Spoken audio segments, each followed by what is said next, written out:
Ah, Pokémon, where have you gone these recent years?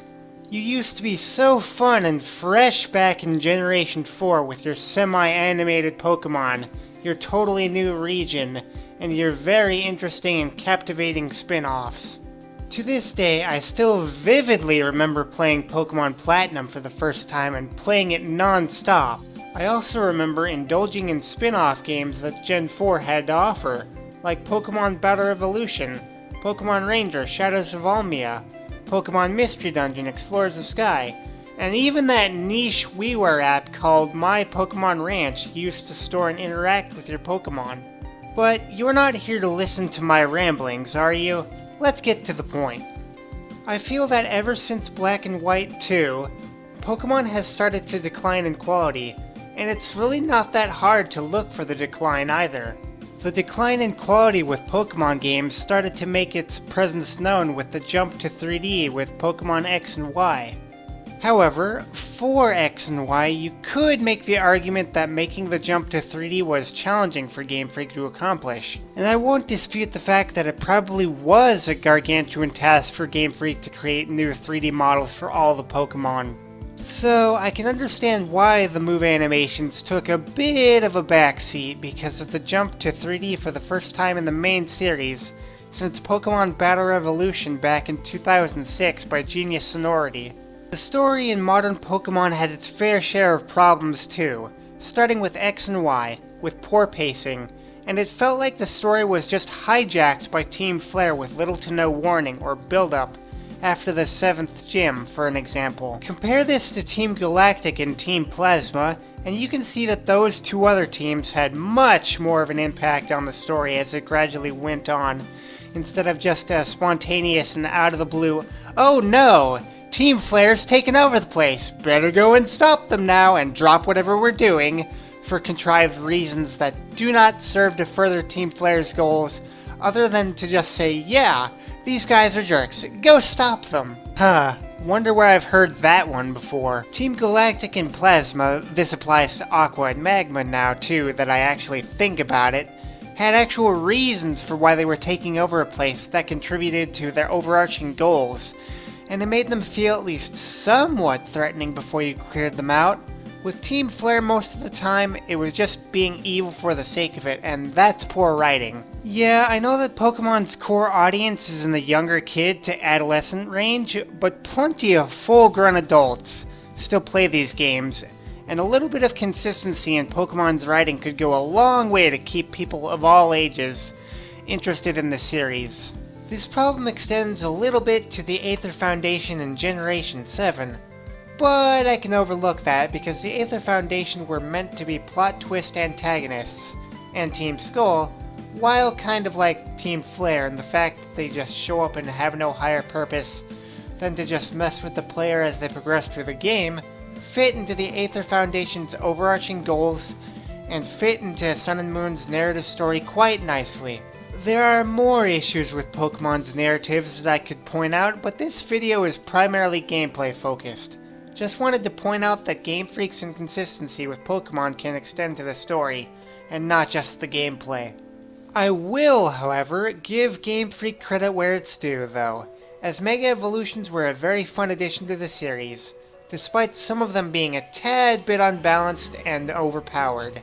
It really shook up the meta for Pokemon battling, not just in competitive, but in casual play as well. Moving on to Omega Ruby and Alpha Sapphire, you can see that there is blatant reuse with the models and animations from X and Y. Absolutely no attempt at all was made to fully animate the Pokemon. This is sadly a trend that will continue with present day and Sword and Shield. What they could have done instead is give people the option for more detailed Battle Revolution styled animations, or the quicker, fast-paced, and less detailed animations for moves that we have today. For the people that make the argument that it would be too hard to fully animate monsters, look at games like Yokai Watch and Dragon Quest Monsters, Terry's Wonderland 3D, where attacks, abilities, and spells are fully fleshed out on the 3DS. I should also mention that the latter game has over 600 Yes, 600 fully animated monsters. If those games can do it on the 3DS, then Pokémon can do it as well on the Switch, which has much more powerful hardware than the 3DS ever had. Yeah, okay, it would take a lot of time and effort for them to accomplish this feat, but the results will be more than worth it, as they could just use those more detailed animations for future titles, with maybe a few tweaks here and there when necessary. The old excuse that Game Freak can't hire more animation staff doesn't fly with me, because they should have more than enough money to hire and train the best animation staff as possible to make fully animated Pokemon games. They make a ton of money with every game that they release for Pokemon anyways. Now, as for some of the other issues, let's tackle them and break them down just a little more. One of the issues with modern-day Pokemon is the blatant neglect of previous game mechanics, like Primal Reversion, Mega Evolution, and Z-Moves. I, for one, love the ideas of Mega Evolution and Primal Reversion, but I really do think that they could have been expanded upon and given to more than just a handful of Pokemon. I'm not saying that every Pokemon should have one or the other, just add to the roster a tiny bit every generation or so, just to keep things fresh. I would love to see the concept of Primal Reversion applied to older generation Pokemon, like Lugia or Ho-Oh for example. Unfortunately, it seems like Game Freak are more than happy to just throw away great gameplay mechanics after one generation of use. And they don't even bother with expanding upon what was previously there, all for the purpose of selling more copies with flashier and flashier gimmicks. You can see this in full effect with Pokemon's new Dynamax feature in Sword and Shield, as it looks incredibly lazy and feels like it exists just for the sake of having a new gimmick and drawing people in. Unless Game Freak can overcome their habit of wasting perfectly good game mechanics, Pokemon will be in this kind of weird, mediocre state of not really using its potential to the fullest extent, and possibly start to decline in consistency even more with its games. Sure, it'll still sell well in future years, but it'll be known as the monster collecting series that could have been so much better and much more consistently great with its games. Now, with all those criticisms out of the way, let's talk redemption. I feel like Game Freak needs to take a long, hard look at the series' past entries for inspiration. In particular, the Shadow Pokemon games, Pokemon Battle Revolution for its animations, and Pokemon Platinum for its post-game story, with maybe just a splash of great aspects from Generation 5, like some of the storytelling elements, and some of the other battle types like triple and rotation battles. An excellent starting place for their redemption would be a fully animated, more expressive remake of Pokemon Platinum for the Switch. Although, what they might just do is remake Diamond and Pearl and have a special post-game episode that involves Giratina somehow, similar to what Omega Ruby and Alpha Sapphire did with Mega Rayquaza in the post-game. This post-game episode would be complete with the Battle Frontier, the events involving Heatran, plus any other post-game content that Platinum had. Maybe they can finally make the numerous amount of mythical, event-only Pokemon introduced in Gen 4 part of the post-game story in this way. I'd really love it if they did that, because I missed out on a lot of fun events in Gen 4. Mainly because I was only 8 or 9, and when I had gotten Pokemon Pearl for the first time, I really didn't understand how Wi-Fi and event Pokemon worked, and just the whole entire process of connecting your DS to Wi-Fi and downloading special items or special Pokemon. That and some of these mythical Pokemon events weren't as advertised as well as they could have been. As mentioned before, they should give the players the option of switching between more detailed Battle Revolution styled animations or the quicker animation style of today's games. This lets the player control the pace of battles easily. This option would also apply for Wi-Fi battles, so players can have that choice for themselves. Now, as for gameplay mechanics, I think that Mega Evolution and Primal Reversion should make a comeback, with just a pinch of Dynamax for a couple Pokemon, just to give things a touch of variety. As for Z-Moves, I have an idea as to how Game Freak could add these back into the remake when that comes around, and assuming that a Gen 4 remake will be the next Pokemon game. If not, then they could just do it for the next mainline title that they have in mind. What Game Freak could do to balance out Z-Moves just a bit more is have them be meter-based, and by that I mean that you would have to use moves, and with each move that you use, the meter for your Z-move fills up.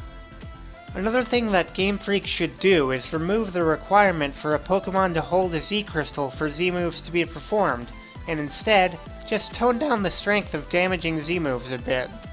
This will open up the option for people to be able to use Primal Reversion, Dynamaxing, or Mega Evolution in combination with a Z-move.